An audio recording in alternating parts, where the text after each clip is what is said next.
Hi, this is Charles Kelly. Hi, this is Charles Kelly Money Tips. Welcome.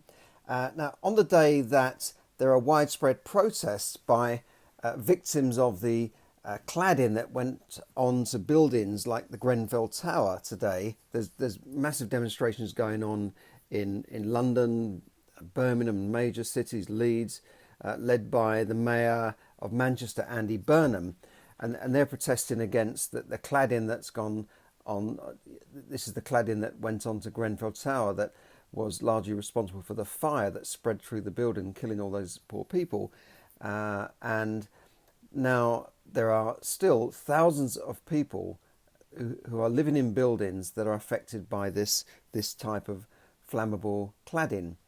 And what's happening to them? They're now stuck in this limbo, if you like. They can't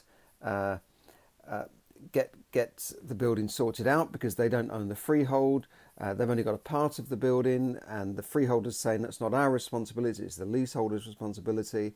And this is likely to cost something like £25,000 per property, which is ridiculous. Say if you bought a flat for £150,000 and suddenly you've got a bill of £25,000 to repair it back to what the standard should be. So many of these people are saying that this is it should be a government-led initiative to deal with this, because after all, these buildings were built under the current regulations, which allowed this type of cladding to go onto the walls of the building. Don't forget that you can't just build a block of flats without building control and building approval and fire regulations, and the fire brigades and the councils would have said, yeah, this is fine, and go ahead and give you the certificate. So I think a lot of people will rightly feel aggrieved that these buildings were allowed to go up, they were allowed to be sold. The lenders said, yeah, they're fine, and now they're the ones at the end of the food chain saying, well, what am I going to do now? And they've got to pay. So I think the government needs to do something and fast to help these people, because the people can't sell their properties, they can't remortgage their properties because they're not mortgageable. They're effectively valueless at the moment. So it's people in a lot of people are in private blocks. Council blocks have been affected, although some of the council blocks have been sorted out by the local authorities.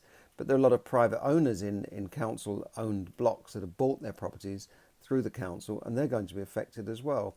So I think something needs to be done there. But what I was trying to get back to say, on the very day that these protests are going on, a scheme has been launched, or will be launched, to protect homeowners, ironically, against shoddy builders. And this is a good thing, by the way, but it's just ironic that it's come out on the same day that these protests are going on. Basically, a new body will be created to protect homeowners against rogue developers, and even will be able to ban rogue developers from building new homes. And compensation will be available to people who are stuck in these, what they call shoddy, poorly built new builds. And I've been a victim of this myself. I lived in a newly built home by I can't remember who they were, Fairview, I think, and they built houses, and there were a few snagging issues, but they came along and sorted them out. So you normally get a year or two, and in that year you can say, well, this is not quite right, that's not quite right, and they'll come in and they sort it out, which was fine. They did that, but then there was subsidence on my house, which was kind of an end of terrace, and then I had to go through what's called the NHBC, which is the National Home Builders Council, or I can't remember what it's called now, Builders Confederation, which and that they give a guarantee for 10 years on new builds, and they would deal with any major faults. So they came along, or they sent somebody along, and they measured the movement in the bricks, and they put this glass thing and they pinned it to two bricks, and then came back and you could see the glass had broken as it moved a bit more after a couple of weeks. So anyway, eventually they came back, they underpinned the property, and it was sorted out. So apart from the disruption in there, I can't really complain about that.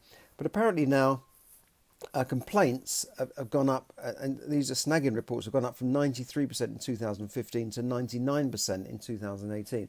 So 99% of people buying properties have snagging issues. Now, snagging means they go around and say, well, this plug's not been fitted properly, or this bit hasn't been painted there, or there's a crack there. It's usually smaller issues, but the completely shoddy building, there are people who've built have bought properties which are completely badly built and need major sorting out. And sometimes builders can just go into liquidation and leave people with properties that are virtually worthless. So something needs to be done about this, and the government is taking measures. I expect the NHBC guarantee will still stand, I would hope, but something, and I think something needs to be done where people can find it easier to go and get compensation for the disruption and the misery that's caused by some of these new builds. And I get the impression that with some of these new builds, they're going up in their thousands, that perhaps corners have been cut, they're not built so well. So, I'll have to watch this with carefully to see what will happen about this, because obviously something needs to be done if 99% of people are unhappy with the property they've bought and it's just been built. Now, what I don't understand is why all builders are not regulated properly, because it's the biggest investment you make in your life is your home, and yet builders are completely unregulated. Estate agents are unregulated. Estate agents do all sorts of things. They can have deals going on under the table. They're not even regulated, but the builders should be regulated. At the moment, you call a builder up, you don't see their qualifications. Perhaps some of them haven't even got any qualifications. They've just learnt the job as they've gone along. There are a lot of builders from other countries. How would we ever know what qualifications they've got? And if something goes wrong with a builder, it's up to you to sue them. There's nothing much you can do about them. Yes, there is this National Home Builders Federation, HBF, but let's face it, they're just a trade body. So they've got no powers whatsoever. All they can do is maybe ban a member from being part of this trade body. So just because they've got a sign on their van saying we're members of this, that and the other, to me it doesn't mean a lot. I could set up a trade body, the National Federation of Podcasters, and say we have rules and regulations, we will only podcast the truth. But then what? So what? I can't stop anybody, my members, really broadcasting something. I can't. I've got no regulatory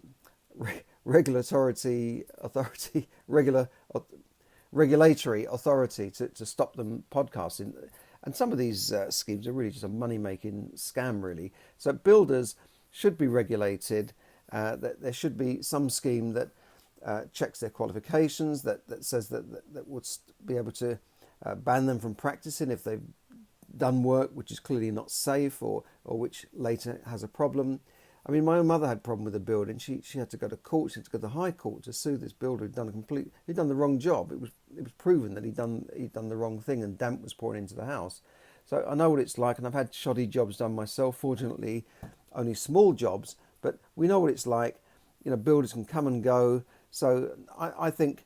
I think you've got to do something about these builders. And just someone's texting in here. Des said my company is a member of Buy with Confidence, run by Trading Standards, a very strict vetting procedure. So Trading Standards may have a procedure in your local area which would obviously be have more clout than just a trade federation.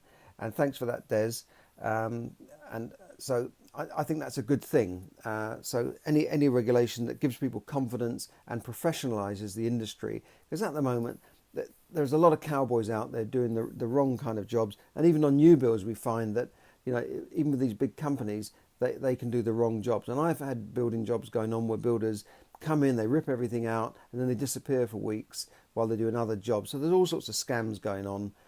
So I think something needs to be done about this. But in terms of the new build properties, there is a scheme coming out, and I hope that the government will again act on the Grenfell cladding scandal that has blighted many blocks all over the country and left thousands of homeowners sitting on worthless property. Something needs to be done, because the freeholders are not going to do it, and if they're going to leave it to the leaseholders, then people can't afford it. And there's millions and billions of pounds worth of work done to it. And what people should are obviously arguing is that these properties were built when the regulation said, yes, you can use this cladding, yes, this is fine. So why should they end up being the ones to pick up the bill to sort out what was basically a government or local authority sponsored problem? So thanks for listening, and thanks for the comments there, Des. And I'm sure I know Des very well, and I'm sure he would always do a good job. He's a professional photographer, a very established and professional photographer, and I'm sure if you use Des, he would be fine. So thanks a lot, Des. But obviously Des has taken the responsible action and registered with a local trading standard scheme, and that gives people confidence in using Des. So regulation can be painful for people who are in the business, but it also means that they can then become more professional and more trusted, rather than just going around in a white van with no address and all this sort of stuff. I mean, there's terrible things going on out there, and people have been ripped off right, left, and centre. So something should be done so that all builders are regulated and controlled, and the industry becomes a profession rather than just a trade where anybody can get into with no qualifications whatsoever. So thanks for Des for your comments, and have a nice day. This is Charles Kelly bringing you money tips to help you save, earn, invest, accumulate and enjoy more money. One other thing I would tell you is that if you're going to use a builder, a couple of tips I've picked up over the years is just to use someone that's recommended. Maybe they're part of a scheme, a local authority scheme. Sometimes they will vet builders. But generally, if you use someone who's recommended, if you can't get somebody who's recommended, although that is not, I've used builders that recommended, it doesn't always work out. My mother used a builder that was recommended by her own brother who was in the building trade, and that all went wrong. The only other way really is to go and look at jobs that they've done and ask for references and then check out those references. So thanks for listening, and have a great day. Bye for now.